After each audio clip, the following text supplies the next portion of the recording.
Hey, happy Tuesday morning, everyone. Welcome back to Morning Musings. My name is Don K. Preston of the Preterist Research Institute of Ardmore, Oklahoma. We are taking a look at the doctrine of the man of sin. In the last video, I urged that we must pay attention to the audience relevance. What did Paul's epistle mean to the first century Thessalonian church? Now, I want to shift gears here and take note of the fact that Paul told the Thessalonians concerning the day of the Lord. Now that's the real focus, obviously, of the chapter. Because some at Thessalonica had come to believe the day of the Lord had already happened. And again, ponder how that would be possible, okay? Okay, so Paul says that day, the day of the Lord, the parousia. That's the parousia of 1 Thessalonians chapter 4. Paul says that day will not come except there first come the falling away, the apostasia, the great apostasy. Now, something really critical here. I hear people, and I used to believe, all right? I used to believe that the great apostasy was the Roman Catholic Church. Or I hear people today saying, oh, look at the condition of the Christian church in the world today. So many pulpits are without power.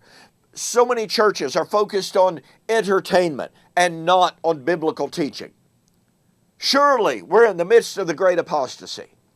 No, we are not in the midst of the great apostasy, although it's certainly true that many pulpits in America today are nothing more than venues for comics, would-be comics, or for entertainers. They've lost the power of the gospel of Jesus Christ. There's no question about all of that.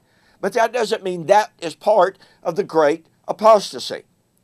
What we have to understand is the great apostasy, first of all, if we relate the great apostasy to the period of the man of sin.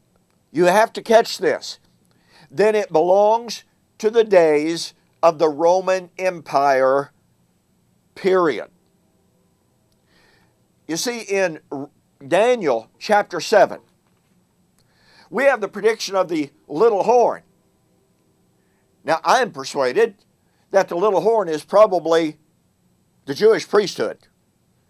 I am persuaded that he is at least related in some way to the Jewish nation and that specific issue of Israel. But be that as it may, Daniel saw this vision. Now, here's the critical point.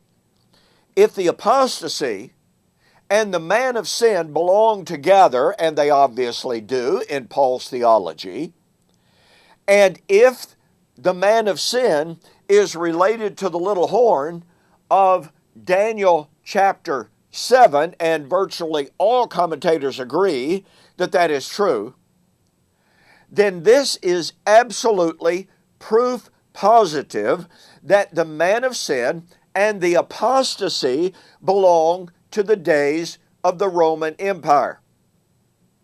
You see, Daniel was shown a vision of beasts. And that last beast is nothing other than the Roman Empire.